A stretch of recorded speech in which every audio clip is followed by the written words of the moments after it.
So I just finished watching Gregan's video. I think he did a great job as an outsider looking in, but I think he hit all the symptoms and not the actual problems in North America. So I wanted to give that insider's perspective as someone who's been in the depth of the bubble scene the past 2 years in North America. So the first thing I want to talk about, because the depth, improving depth in the ranked, they're the same issue manifesting in different ways. And it's mainly, Arsenal put it more specifically into how it plays out, but it's the best player on the field mentality. It's, I've got a 1v3, because if I can 1v3, then teams are going to want to play with me and have me on their team because I can 1v3. It's trying to be the X factor and ignoring all the fundamentals. Bad positioning, it's, okay, if I'm in a bad position, I can just mechanic my way out of it. That's the mentality. But teams that are playing like a team are going to beat that every day of the week. Just a little history as to how I got into the bubble scene. It all starts really with this tournament right here. We didn't win this, but we did enter it. So I started coaching a college team, just volunteer position, trying to gain some experience, resume, stuff like that. After about 1.5 months, 2 months, we end up winning this game. And for those of you who don't know, Champ 1, Champ 2, I think he peaked at like just below GC2 or right at GC2. And you can see all my players are playing a part. They're working as a team. Every shot that wasn't saved by them went in. And they had 12 shots, we had 10 saves. So they only missed one shot, which would have made it 2-2. These are all rank A players at the time. This is how far back NA's meta is. But this also leads to my second point, is the NA mentality and work ethic.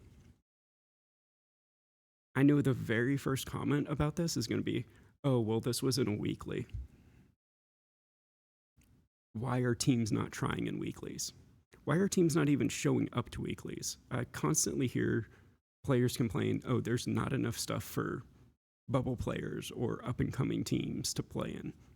There's stuff every single week, but people don't show up for it. And then they wonder why EU has all this stuff going on. It's because they show up for it. I've said it once, and I'm going to say it again. If we had melees, like the competitive melee, Super Smash Brothers, if we had their work ethic, we would already be a tier 1 esport. But we don't. We as the bubble scene are looking for psionics to deliver something, but we're not willing to put in our side. I think this illustrates it as a good point. Like, you know, I eventually asked one of their former teammates, and they were just like, yeah, they trolled for 30 seconds, but then after that, y'all beat them fair and square. Take that as you will. But this win right here gave me a chance to work with a rank B team. Started to work my way up a little bit. It's liquid points. If you know what that means, then you know it's not as impressive as it appears if you don't. But we started to go even close with like rank X teams. We were competing in Melon Patch. We went to game 7 with 26 Rising, which was a rank X team at the time. And again, that same question comes up. Oh, well, it wasn't RLCS. Were they really trying all this? That mentality, it makes it hard, one, for people like me to be like, hey, yeah, like we had an accomplishment. Like we went to game 7 with a rank X team as a rank B team. Or even if we beat a team or something like that. Like if that series was a best of 5, we would have won it. And so, like, the fact that these are even questions, if these games actually mattered or not, is the issue.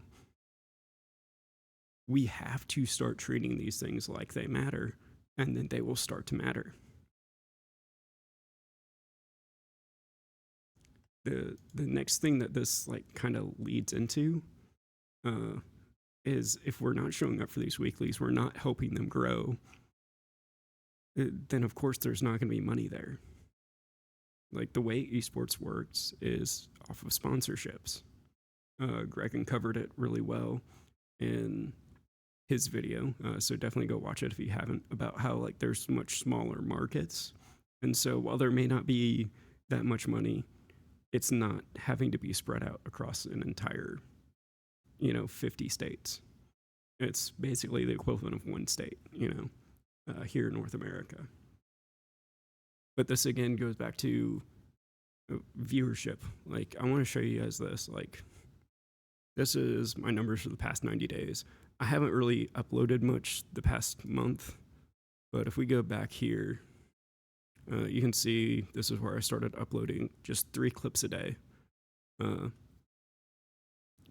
500,000 views in 2-3 months, or a little longer than that, but I was averaging about 100K 150K views a month of literally just posting me being a champ 1 with a maybe witty title. Like there is very little that has to do with content, or like, this is very low effort. If you have OBS and you're streaming, you get this plugin, something cool happens. Like, you can set it up to where your gaming screen is covering just that, and then you hit that, and then now you have your 15-second clip, and then you upload it, put a witty title, do that 3 times a day, and like you can see, like, let me find like the most dumb clip. Yeah, so like this is the one. It's almost at 6,000 views. Like, I've gained 12 subscribers off of it. We pull this up. Like, again, this is like champ 1 gameplay, but this is more views on something than most of you have ever gotten. 100 likes, 2 comments. Like, that took what? I was already playing. I hit GIF your game. I cut this up, put it in there. 0 editing skill required. Like, this is how easy it is to get started. And I guarantee you, if you're doing something better than champ 1 because you're competing to be in RLCS, you'll get that content and you'll get that following. And then now, if these tournaments, this plays back into that, have all these people showing up, and they can go, hey, we have all these people showing up to compete that have this much following. Now they can start getting bigger prize pools, because it's not just going to be content creators. It's going to be high-level Rocket League with viewership, which leads to the money that the bubble scene wants. But we, as the bubble scene, just need to start doing this basic thing to get started. And again, like, this is all just a cycle. We put in work, bubble scene grows. As the bubble scene grows, there's more money for it. And then we can start to have consistency, which is the last thing I want to talk about. It's very hard to pull a roster together in the bubble scene, let alone keep it together. Because, again, of this mentality of, oh, best player on the field. It's like, oh, they didn't perform this split. Or they didn't perform this regional, not even split, just regional. We need to find a new best player on the team to then have the same results over and over and over again. Maybe you make a day 2. Maybe you get a little bit further. You win 1 more series. Like, don't even get me talking about the whole 6-man's egoing thing. Again, just bringing this back up. Like, these are the issues we have in North America. It's the ego. It's we're not willing to put in the work. Like, we started a Discord back in October,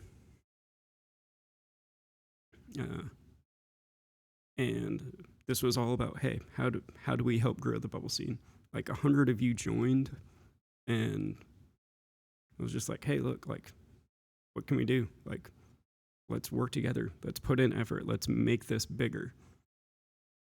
Let's do something ourselves. Nothing. There's nothing there that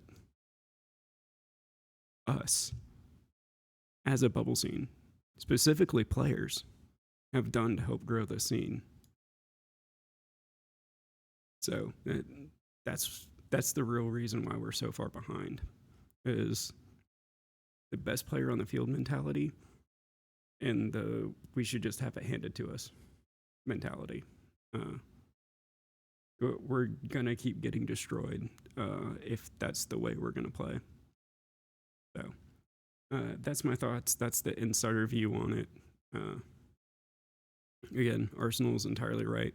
That best player on the field mentality is destroying. I made a video on how Gen G plays and how to beat them. Ironically, that's the last time they won anything. Put this out the 11th.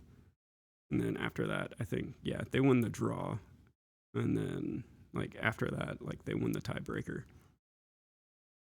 But again, like, this video is literally, hey, they play like a team. You should play like a team too.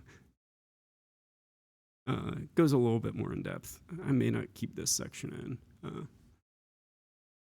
But yeah, that's what it's looking like from an insider view, being in the bubble scene for the past 2 years.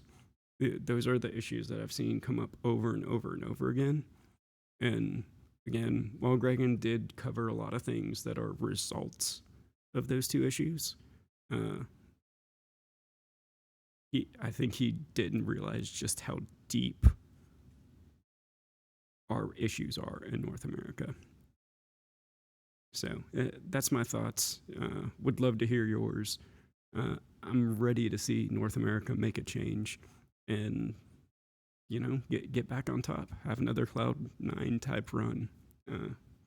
Except we have to realize that what Cloud9 did tactically does not work anymore.